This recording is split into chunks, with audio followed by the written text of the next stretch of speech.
Hello and welcome to Royal Vibes. Queen Elizabeth II spent her final hours surrounded by family in Balmoral Castle, a place which holds special memories for Her Majesty.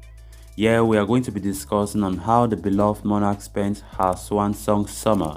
So as you get right into it, please make sure to hit the subscribe button and also give the video a like. Queen Elizabeth, a mother, grandmother, and the nation's longest serving monarch, has died. Buckingham Palace confirmed the news on Thursday evening, bringing a staggering 70-year reign to an end. Tributes have poured in from far and wide as the UK enters a period of mourning, with scarcely anyone alive today able to remember a time with any other monarch wearing the crown. As concerns about the Queen's health grew on Thursday, crowds of people began to gather outside royal residences to wish the monarch well before the moment the nation had been dreading arrived.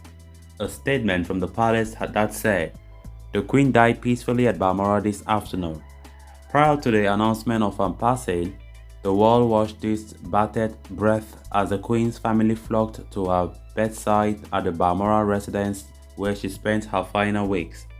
Charles and Camilla, now the King and Queen consort, were the first to make the journey. Kensington Palace also confirmed that Prince William headed to Scotland while the Duchess of Cambridge, Kate, stayed with their children. While Princess Anne was already at Balmoral, Prince Andrew and Prince Edward also journeyed north of the border as quickly as they could. Prince Harry and Meghan Markle were in the UK preparing to attend the World Child Award ceremony in London, with the Duke and Duchess of Sussex rushing up to Scotland to see his grandmother. It is fitting that the Queen spent her final moments at Balmoral, her summer holiday home where the royal family have made memories together, a place which had long been described as Her Majesty's favorite place to get away from the rigors of royal life. Speaking on Thursday, Sky News presenter James Matthews described how the Queen had spent the summer. He said, "She was in good spirits on Tuesday. When she met Liz Truss, the new Prime Minister, was in jovial mood. She commented about the weather, she commented on the dark skies.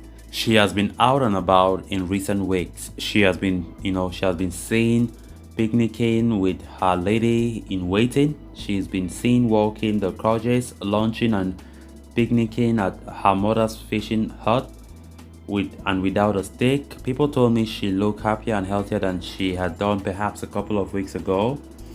Members of the royal family had shared equally touching memories of their time spent at the country retreat. Princess Eugenie, the Queen's granddaughter, once said of the castle, "I think Granny is the most happy here. I think she really loved the Highlands, walks, the picnics, dogs, a lot of dogs. There's always a dog and people coming in and out all the time. It is a lovely base for Granny and Grandpa for us to come and see them up here where you just have room to breathe and run." While this final summer was spent without her beloved Prince Philip, who died last April, it was nonetheless one filled with family, love, and treasured moments. Rebecca English, royal editor for the Daily Mail, wrote that a source with intimate knowledge of the goings-on at Balmoral had told her how Her Majesty spent her twilight weeks enjoying the country life she has so often turned to for comfort. She walked for courges in the garden slowly and steadily. She rested. English added that a handful of loyal staff who vowed to stay with her until the end surrounded Her Majesty in those final weeks. She wrote, her 6 feet 4-inch page of the backstairs, Paul Webury, Tall Paul, and Barry Whitford, her sergeant-at-arms, were with her. As always, the two men were her regular companions, bringing her and racing posts each day and companionably sitting with her on to watch her favorite sport on television. Also by her side was Angela Kelly, the Liverpoolian dock worker's daughter, who rose to become her right-hand woman with the title of personal assistant, advisor and curator to Her Majesty, the Queen.